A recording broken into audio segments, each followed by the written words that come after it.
Hi, Steve from Wandsworth Physiotherapy and Osteopathy. We use ultrasound here at the clinic as part of our shoulder pain assessment and treatment program. And ultrasound is a really good way of imaging the shoulder, and it's as comparable to using an MRI. Now, we can't quite see everything inside the shoulder with ultrasound, but we can see lots of structures and we can get a really good idea of what's going on. We can see the bicep tendon and the rotator cuff. We can see the subacromial bursa.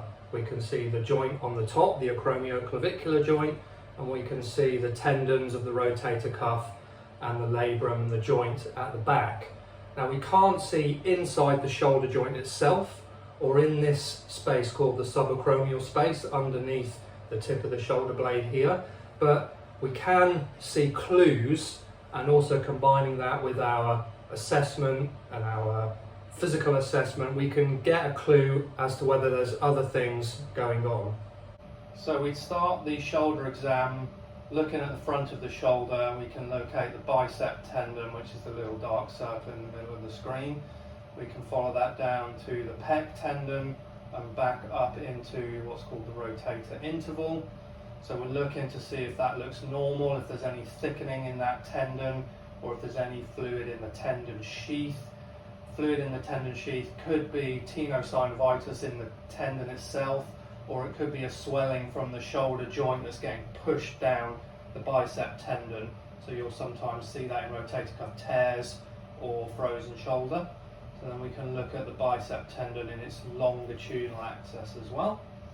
We'll come up, have a look at the rotator interval. So now just rotate your arm out to the side. So here we're going to look at the subscapularis tendon and its insertion onto the humerus, the arm bone. We're looking to see if that tendon's thickened or if there's any fluid in the bursa above it. Move your arm back in. We can also do dynamic movements and back out. And again, looking at that in both two planes. Keep it out for me. Okay, so from there we can also look at some ligaments in the shoulder going from the coracoid up into the acromion and also onto the humerus, the arm bone. We can scoot up and look on the acromioclavicular joint, so we're looking to see if there's any swelling there or if there's any ruffled cartilage or what we would call cortical irregularity on the end of the bone there, which might suggest that that joint has got some wear and tear in it. So now just bring your hand back here. So we'll have a look at the supraspinatus tendon. So this tendon is probably most commonly affected of the rotator cuff tendons. So we're looking for tears, tendinopathy.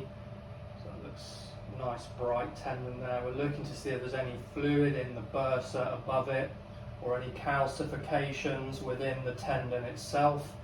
Again, just looking at that in two planes, longitudinally and in short axis.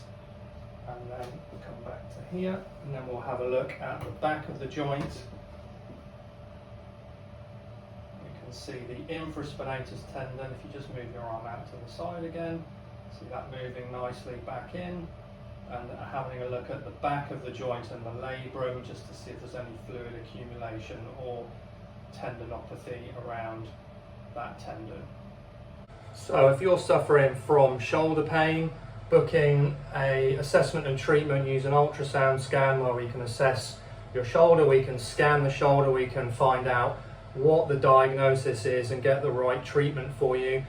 Diagnosis is key because there's different types of treatments. Some will work for some shoulder pathologies and they won't do anything for other shoulder pathologies. So book that appointment now.